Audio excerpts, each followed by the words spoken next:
magnifique. C'est-à-dire, juste avant, là, on a parlé de... Je t'ai demandé par rapport à ta plus grande peur. Ouais. Et ça veut dire que toi, avoir des enfants, à un moment, est-ce que t'as eu peur de ça? Ben, pour le coup, non. Pour le coup, non. Et après coup, pourquoi j'ai pas eu peur? C'est peut-être parce que je m'étais tellement préparé. Il y avait tellement un désir au départ. D'ailleurs, ça faisait partie des conditions quand tu rencontres la personne, la future maman. Tu lui écoutes, moi c'est simple, je veux 4 enfants. Et c'est exactement ce qui s'est réalisé. Tu vois, et je pense que j'avais certainement programmé mon cerveau, j'avais aussi certainement programmé mon esprit pour que pour faire les causes et que ça puisse advenir, tu vois. Et de ce fait, il n'y a pas eu d'appréhension, et quand ça s'est fait vachement naturellement, je me souviens qu'à chaque fois que j'ai eu la chance d'avoir une naissance, j'étais hyper heureux, je me sentais hyper accompli, et ça m'a pas fait peur du tout, pour le coup. À aucun moment. À aucun moment, si ce n'est... Alors, au moment où j'ai eu des enfants, non. Mais au moment où ils ont grandi, Ouais. j'ai commencé à avoir peur du monde dans lequel ils allaient grandir. Et plus les enfants ont grandi, plus j'avais des discussions profondes avec eux, et plus je me suis rendu compte de leur vulnérabilité, pardon, parce que nous-mêmes, en tant qu'adultes, en tant que grands adultes, on est vulnérables dans cette société qui nous entourait. Et je me dis, que dire d'eux? Que dire d'eux?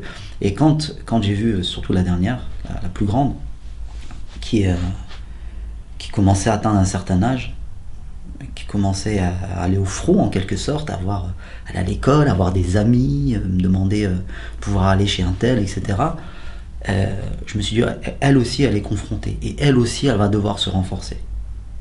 Et suis-je le bon père qui va lui donner la bonne éducation, qui va lui permettre d'être forte pour endurer les épreuves qu'elle sera certainement amenée à vivre dans cette société?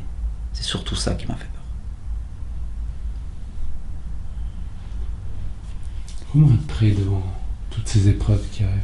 Excuse-moi, je t'ai pas entendu. Comment être prêt, pardon, devant toutes ces épreuves dont tu parles? Ben, on peut être prêt de plusieurs manières. Il y en a certains qui te diront il faut être bien musclé, il faut aller à la salle de sport, comme ça si quelqu'un m'embête, si quelqu'un veut la bagarre, moi je serai prêt, tu vois. Mais la vérité c'est qu'au-delà de ça, il faut surtout être prêt dans son âme en fait. Il faut être prêt à affronter les coups bas des gens que tu vas être amené à rencontrer.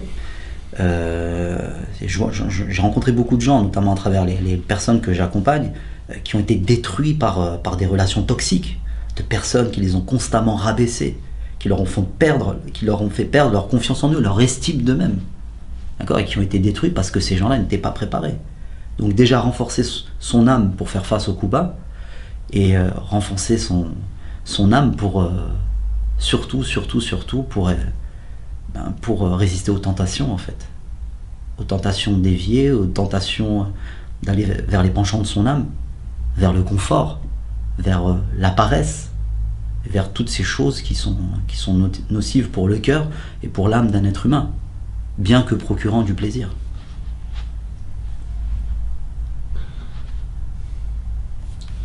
Est-ce que ça voudrait dire que ce qui nous fait plaisir bien souvent est à l'origine également de ce qui est mal?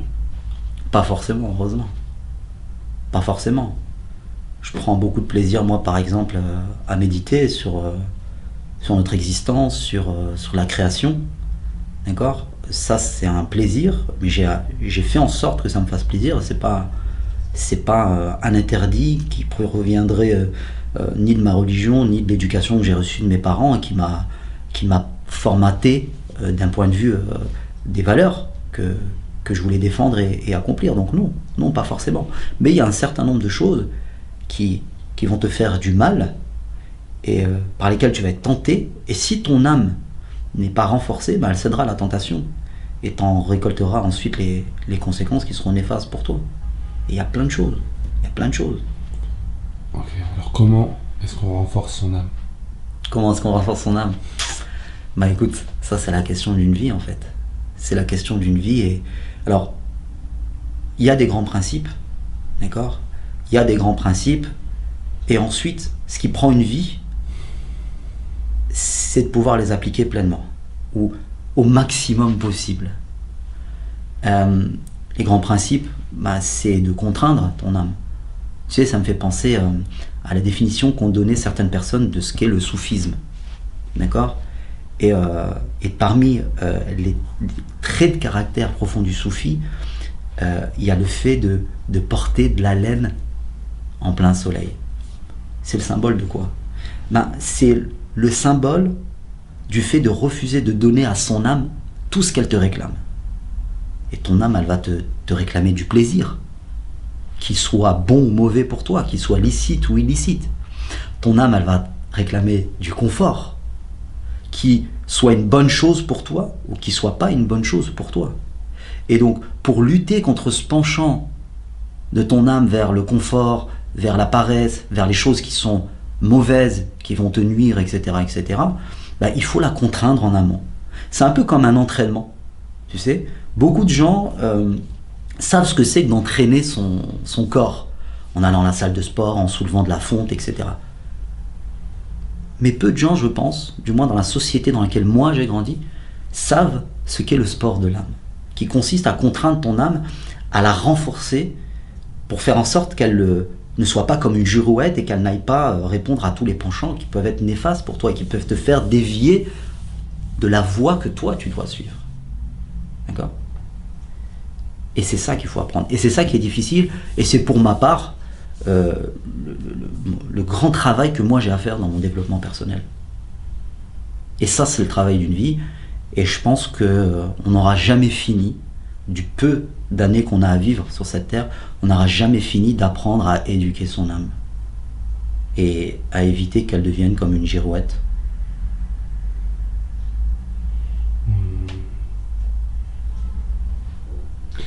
Tu as parlé de la voie que tu dois prendre. C'est les termes que tu as utilisés. Comment être certain que c'est cette voie que tu dois prendre?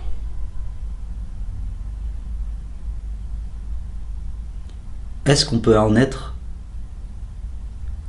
complètement certain que c'était cette voie-là qu'il fallait prendre avant d'être arrivé à destination?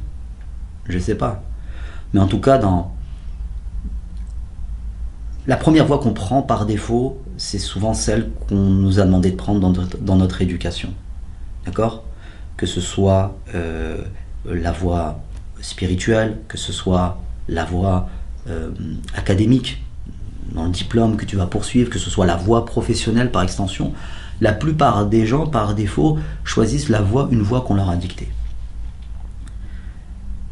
Par chance, par conjecture, cette voie qu'on t'a dictée quand tu étais petit, que tu étais encore en formation et qu'entre guillemets tu étais vulnérable et que tu n'avais pas ton mot à dire, que tu n'avais qu'un seul choix, c'était de suivre ce qu'on te demande de faire et de suivre.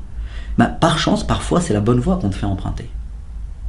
Et ça, c'est notamment le cas où tu as eu la chance d'avoir une éducation vertueuse, avec des parents qui voulaient ton bien, et qui en plus t'ont écouté. Parce que vouloir le bien de ses enfants, et on revient toujours aux enfants, t'as remarqué, vouloir le bien de ses enfants, c'est une condition nécessaire, mais qui n'est pas forcément suffisante pour bien orienter son enfant. Pourquoi? Parce qu'en tant que parent, on est plein de peur, on est plein de craintes, on est plein d'idées limitantes. On manque parfois nous-mêmes de confiance en nous-mêmes. Et tout ça, c'est un cocktail qui peut faire que par bienveillance, on va brider nos enfants par la suite. Mais si tu sais écouter ton enfant, si tu sais écouter sa vibration, ce qu'il veut, ce qui vient de son cœur, etc., etc., et que tu mêles ça à une éducation vertueuse qui est basée sur des valeurs saines, des valeurs spirituelles saines, eh bien, par chance, en suivant à la lettre ce qu'on t'a indiqué, ça peut arriver à une destination qui te convient, dans laquelle tu vas bien te sentir. Mais à côté de ça, et d'un point de vue plus général, je pense qu'il y a une chose que les gens ne savent plus faire de nos jours pour effectivement s'assurer à terme d'arriver à une destination qui leur convient, un endroit qui leur convient, c'est-à-dire dans une carrière qui leur convient, avec un entourage qui leur convient, une femme ou un époux qui leur convient, avec un niveau de revenu qui leur convient et qui puisse leur permettre de réaliser des rêves ou des projets. Et bien tout ça, pour arriver à tout ça, les gens ne savent plus écouter leur cœur et leur intuition. L'intuition, voilà. Qu'est-ce qu'il y a au fond de toi? Quel appel est au fond de toi?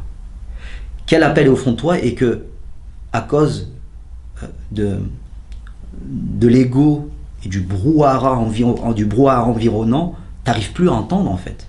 Tout ce monde qui s'agite autour de toi, tous ces regards qui sont portés sur toi et en fonction desquels tu as fini par agir et te comporter. Ben, tout ça, ça vient fausser, ça vient masquer cette voix qui est au fond de toi, enfin cette intuition qui est au fond de toi et qui prend la forme d'une voix, mais que tu finis par plus entendre. Et à partir du moment où tu ne sais plus entendre ton cœur et ton intuition, tu te laisses aller à la facilité, au confort, on revient encore à cette notion importante, au confort d'agir par défaut. D'agir en fonction de ce que tes parents t'ont dit de faire quand tu étais plus jeune, ou d'agir, encore pire certainement, en fonction de ce que la société t'a dicté de faire. Et une société qui veut, contrairement à tes parents, qui ne veut pas forcément ton bien, même le contraire. Donc écouter le cœur et l'intuition, c'est une chose qu'on doit réapprendre. Je pense que les personnes dans des époques plus anciennes savaient mieux faire, tout simplement parce qu'il y avait moins de parasites environnementaux, il y avait moins de bruit autour de nous, on était moins porté sur le regard des gens, etc. Et c'est ça qu'on doit réapprendre à faire, je pense. Écouter son cœur et son intuition.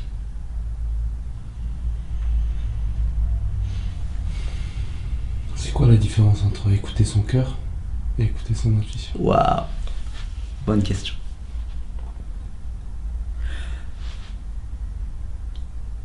Je pense que dans l'intuition, il y a quelque chose de très inné.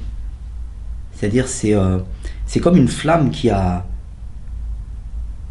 était en toi depuis que tu es né, d'accord, qui envoie un message qui t'est propre, qui te correspond à toi et à personne d'autre, d'accord, et qui avec le temps, malheureusement, va être masqué, par ce que je décrivais juste avant, par le brouillard de l'environnement et par le bruit de toutes ces choses et de tous ces gens qui t'entourent.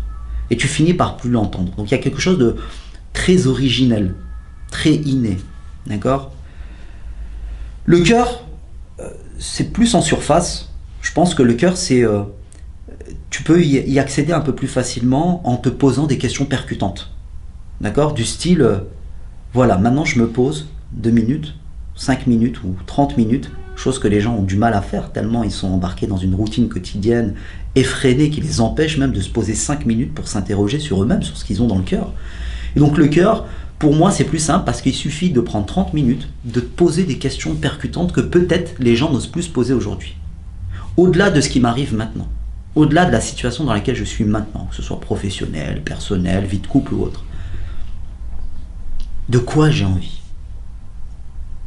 Et je me pose cette question en m'enlevant toutes les limites qui sont liées à ma situation actuelle. Parce que si tu poses une question de cette manière-là à quelqu'un qui est plein de limites, qui manque de confiance en lui, qui manque d'estime de lui-même, il va s'auto-censurer.